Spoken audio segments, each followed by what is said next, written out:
My name is Cadence. I work the closing shift at a small dive bar in the quieter part of my town. The place is right off the highway, but the parking lot also has a back entrance that's available to the general town. It's nothing fancy, just a dimly lit spot where the regulars know each other by name, and the jukebox has been playing the same rotation of classic rock for years. Most of our customers are locals, truckers passing through, and the occasional lost tourist looking for a stiff drink. I like it though. The routine is predictable, the tips are surprisingly decent, and I've learned how to handle the usual bar crowd. The talkers, the flirters, the quiet drinkers, and the ones who just want to be left alone. Weekends are obviously a lot more hectic, but the thing about working during the week is that I'm expected to work my night shifts alone. I don't even get a bar back to pop in now and again. Yeah, it's obviously easier work and slower during the week, but I miss the company of my coworkers. I tend to be pretty vigilant during my shifts because we do get the occasional bar fight considering the kinds of crowds we attract. That's why I clocked the guy immediately. It was sometime after 1 in the morning on a Tuesday when he walked in.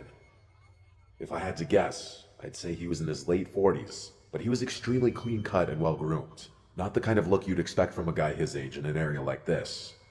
He was wearing a black turtleneck underneath a black trench coat. Definitely well dressed, but casual about it. I'm not sure how to explain it, but he had this aura of sophistication about him that makes you think of money. Real money. Not the loud look at me kind. He glanced around slowly before walking swiftly over to the bar and taking a seat. I also remember him having oddly good posture, but that's neither here nor there. When I walked over, he glanced at the bottles behind me and ordered something top shelf without hesitation. As I was pouring his drink, he asked me if I liked working here with a smile on his face. It was a normal enough question, so I answered him honestly. I told him yeah, and smiled back. I then made a joke about being a bartender or something. I wish I could say I got a creepy vibe from him, but that's not the energy he was giving off. He genuinely seemed like a stand-up guy, kind of like the single dad at his kid's baseball game that gives the whole team a high five.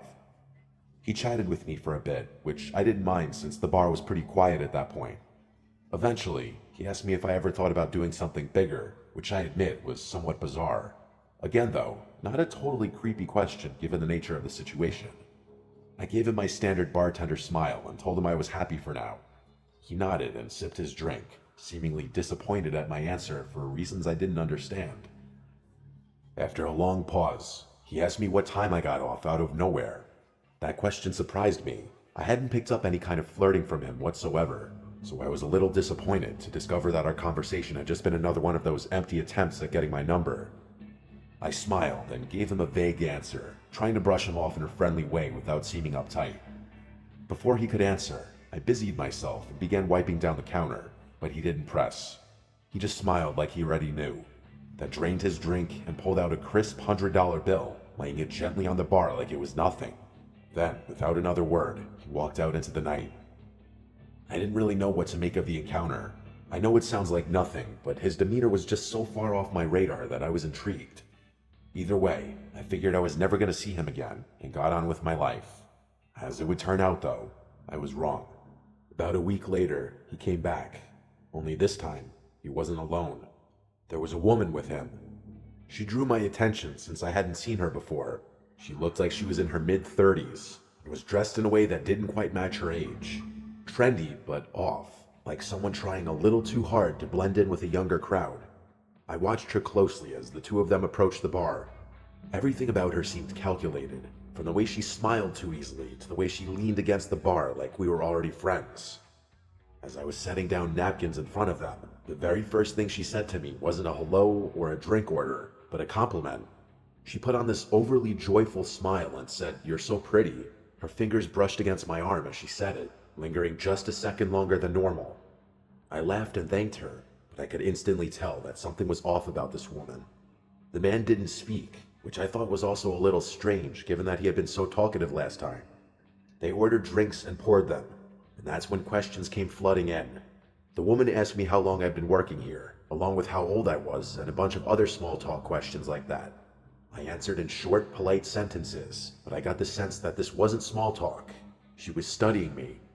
At one point, she looked over at the man, and it seemed like they were communicating despite not speaking. She looked back at me and told me that she ran an exclusive event club. She leaned in a bit as she said it, lowering her voice as if to prevent her being overheard by another patron. She told me that she's always looking for young, fun people for private parties, and that I'd make a killing, 10 grand for a weekend. I let out a small, forced laugh and told her it sounded too good to be true. She insisted that it was real, and told me that a bunch of girls like me worked for them. Her smile never faltered at any moment, which was starting to creep me out. She steered the conversation back to the job, circling around the same words. Fun, safe, exclusive. Then, casually, she said, "You should step outside for a second. There's someone who can explain it better." My pulse kicked up. I wasn't playing around at that point. I didn't even bother pretending like I wasn't creeped out. "I'm good," I said in a firm voice. No smile on my face this time. Just then, a group of customers walked in, laughing and talking loudly. The woman's expression changed in an instant, her friendly mask slipping just slightly before she turned to the man beside her. Without another word, they left. I'd be lying if I said I wasn't unsettled after that. Those random people had just propositioned me for God knows what. I told my coworkers and my boss about the situation, and we all agreed to keep an eye out should those people return. My boss assured me that he was always a 15-minute drive away should I need him, and the bar's security cameras were typically enough to deter any misbehavior. There wasn't really much I could do beyond that. It's not like those people had done anything illegal. I tried to push it out of my head, but a few nights later, after closing, I saw the car. It was parked across the street, engine off, just sitting there. I tried to tell myself it was nothing, but the feeling of being watched crawled over my skin like static. As I walked to my car, I kept my head down, my keys clutched tight in my hand. When I pulled out of the lot, I checked my mirrors. The car followed. It stayed back just enough to avoid suspicion, but every turn I made, it was still there. I took a random turn onto a side street, and it followed. Another, still there. I started freaking out internally. I knew it was them. I forced myself to stay calm, to think. Then, without hesitating, I navigated and pulled into the parking lot of a police station, gripping the wheel so tightly my knuckles practically turned white. The second I pulled in, the car sped off. Nothing happened after that for a while, but I knew it wasn't over. It turned out I was right. It was a slow weekday shift, barely anyone coming in. By midnight, I was wiping down the counter, half thinking about closing early, when the door creaked open. It was the woman. I immediately sent my boss a text as inconspicuously as I possibly could. I looked back up, and the woman was staring at me with that same artificial smile. She walked slowly to the bar and sat down with her hands folded neatly. I was debating just telling her to leave when she said, "Thought I'd come check on you." My stomach started twisting, but I did my best to hide it. I told her we were about to close and that she had to leave, but she made this pouty face and asked for just one old-fashioned. I thought about denying her, but I figured pouring the drink would stall her long enough for my boss to arrive. So I turned around and got started, trying to keep my cool. And then I heard it. The soft, unmistakable click of the front door shutting. I whipped around. The woman was gone. I felt this awful pit in my stomach as I stepped toward the entrance. Through the glass, I saw it. A black van idling just outside. Without thinking, I locked the door as quickly as I could. But then, metal rattling from the back door. Someone was trying to get in. I didn't think. I grabbed the heaviest thing I could, a metal shaker, and clutched it like a weapon as I dialed 911 with my other hand. There was no way the police would get there in time, so I thought about making a run for it out the front door, but I didn't for whatever reason. I was bracing myself for a fight when I saw headlights pulling into the lot. It was my boss. The sounds on the back door suddenly stopped, and a few seconds later, the van pulled out of the lot with a screech. I embraced my boss and told him what had happened, and he said he had gotten the license plate of the van as it was leaving. When the cops arrived, my boss reviewed the security footage with them. It was worse than I had imagined. Just before the woman left, the cameras had captured two masked figures crouching near the front door, waiting. There was another person in the back who was banging on the door with his fist, clearly trying to flush me out to the front. It was downright horrifying. To make matters worse, the plate number my boss had caught turned out to be unregistered. It's been quite a while since this incident, but no progress has been made. The only good news to come out of the whole thing is that my boss doesn't make me work alone anymore. Despite that, I'm still extremely uneasy anytime I'm scheduled for a night shift. I still question how they knew I'd be working alone. It doesn't make any sense. Even now, I often think about what would have happened had I given in to fear and run out the front door.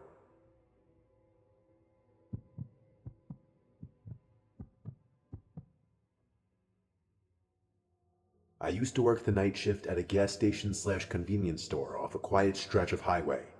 I say used to because after what happened to me a few months ago, I won't work a night shift again.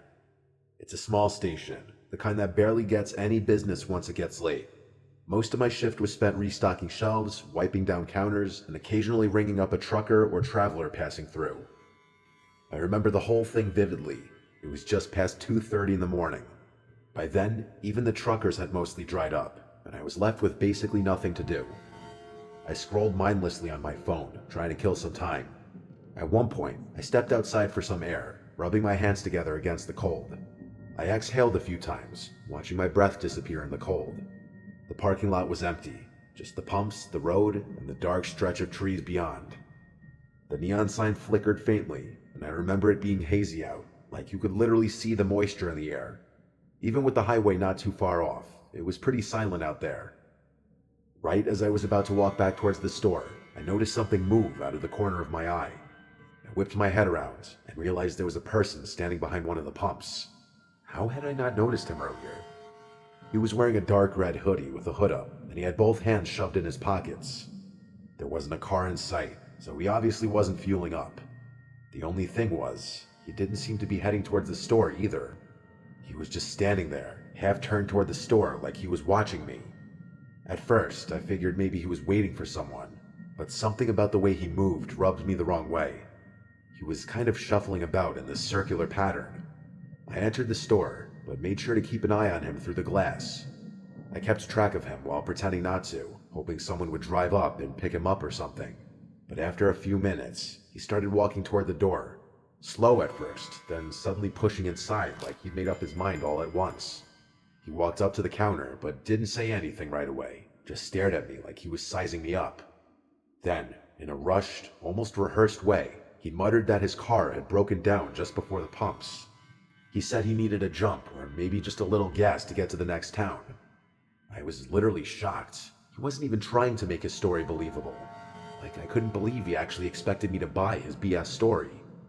I offered to call a tow truck instead.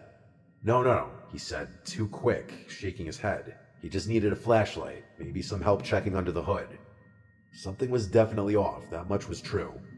The way he spoke, the way he watched my reaction, it felt like a test. To be fair though, people walking into gas stations at that hour are usually a little strange, and I started wondering whether he actually needed help and was just an odd person or on something. I asked him where his car was parked, and he told me it was just beyond the highway entrance. I was obviously skeptical, but then he pointed at the monitor behind me. I turned to look at the screen, and to my surprise, there actually was a car parked out there. I thought to myself, oh crap, maybe this guy really does need help. And that's when it hit me. I had literally just been outside, and I would have remembered a car parked out there. I glanced back at the monitor, and saw the slightest movement near the car's back bumper. Someone was crouching just out of view. A cold wave of dread hit me. I forced a casual smile and agreed to help the guy, but not before telling him I needed to grab my phone from the back office. I turned slowly, not wanting to spook him, but the second I was out of his direct sight, I slammed my hand onto the emergency panic button under the counter. The alarm went off instantly, screeching through the store. I expected him to attack me, but what he did instead was even more unsettling. His nervous energy disappeared. No more fake urgency, no more shifting from foot to foot. He actually relaxed. His whole body language shifted, and then he smiled. Not a panic smile, not an embarrassed one either. A slow, knowing grin, like he had all the time in the world, like this was amusing to him. I was in shock. I didn't even have time to get physical with him.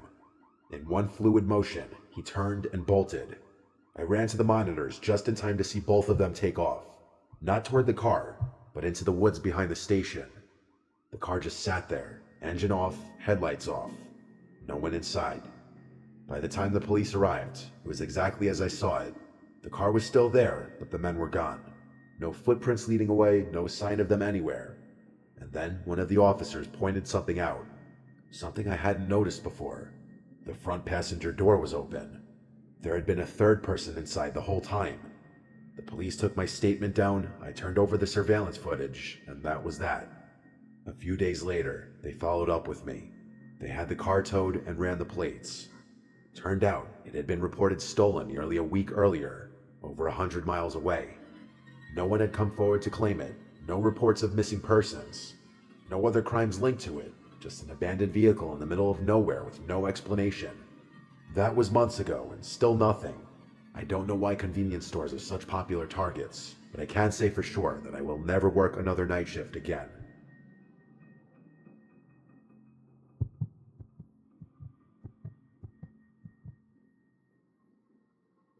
This happened a couple weeks ago. I work the night shift at Walmart. It's not the worst job in the world, but after a while, it starts to feel like you're just floating through time. The nights blend together. Same shelves, same routine, same dull hum of the overhead lights. Hopefully something better comes along. I usually hang out in and stock the electronics section, which is nice because it's quieter than the other areas. People don't exactly come rushing in at 2 a.m. to buy phone chargers and Bluetooth speakers. Most of the customers are either night owls killing time or truckers grabbing last-minute supplies before heading back on the road. That's why I noticed him. At first, I didn't think much of it. Just another guy wandering the aisles, probably waiting for someone. But after a few minutes, I realized he wasn't shopping. He wasn't even pretending to. He just kept appearing. Every time I glanced up, he was lingering nearby, hovering in the next aisle over, or standing a little too still by the clearance section. He wasn't looking at anything. He was just standing there, watching me. I told myself I was overthinking it. The store is big, and maybe he was just taking his time. But the way he moved, always just close enough for me to notice, never actually picking anything up, it set something deep in my gut on edge. I was waiting for him to just get on with it and ask for my number, but he never approached me. It was like he wanted me to see him, which didn't make any sense to me. I went to radio someone about it, but realized that the batteries in my radio must have been dead because it wasn't working. Eventually, I started debating whether I should go find a manager when I felt a hand wrap around my arm. I nearly jumped out of my skin, but before I could react, a woman's voice rang out loud, friendly, overly familiar. She exclaimed, "There you are," before going on a little spiel about how she had been looking all over for me. I turned, completely thrown off, and saw a woman I had never seen before in my life. She was smiling, her grip firm on my arm, like we were old friends reuniting. Before I could say anything, she leaned in and whispered, her tone dropping to something low and urgent. "That guy's been recording you. Follow me." My stomach dropped. I turned my head slightly, just enough to glance back. The man was still there, only now he wasn't even pretending to browse. He was staring right at me. A cold wave of fear crept over me. I let her pull me. I didn't even question it. The way she grabbed my arm, the way she spoke so loud and casually, like we were two old friends reuniting, I clung to it. I was beyond grateful that someone had realized what was going on and put herself in an uncomfortable position just to help me. She kept up the act as we walked, rambling about something, maybe a trip she had taken, maybe an inside joke we supposedly shared. I barely processed the words. My thoughts were stuck on him. Had he really been recording me? That was creepy as hell. I wanted to know if he was still following us, but I couldn't muster the courage to turn around just yet. The woman steered me through the aisles, moving fast. I barely noticed where we were going, only that we were going, that the distance between me and that man was growing. In all honesty, I was kind of expecting her to quit the pretending to know me at some point, but she kept it up. At one point, it was getting a little uncomfortable, so I glanced behind me, and to my relief, that man was no longer following. The woman kept pulling me forward, though. I told her that we were good now and that we should probably go find my manager, but she just squeezed my arm tighter, telling me that he was lurking somewhere. I thought to myself, so what? What's he gonna do in a store full of employees? I was obviously worried at first because no one was around, but now that I wasn't alone, I started realizing that there wasn't much of a point in being scared anymore. I told her this, but she continued moving. I told her I was serious and planted my feet, twisting my arm slightly to loosen her grip. "You can let go now," I said, but she didn't. She smiled at me, but something in it was off. "Come on, just a little further," she said, basically tugging me at that point. I glanced around. The store was basically dead. We had moved past the registers, past the self-checkout, past the aisles that saw the most foot traffic. The warehouse section loomed ahead, dimly lit and nearly empty. Beyond that was the side exit, the one without cameras, the one employees used for loading shipments. That's when it dawned on me. She was leading me straight to the exit. I didn't think. I screamed for help as I yanked my arm free of her grasp with all my might.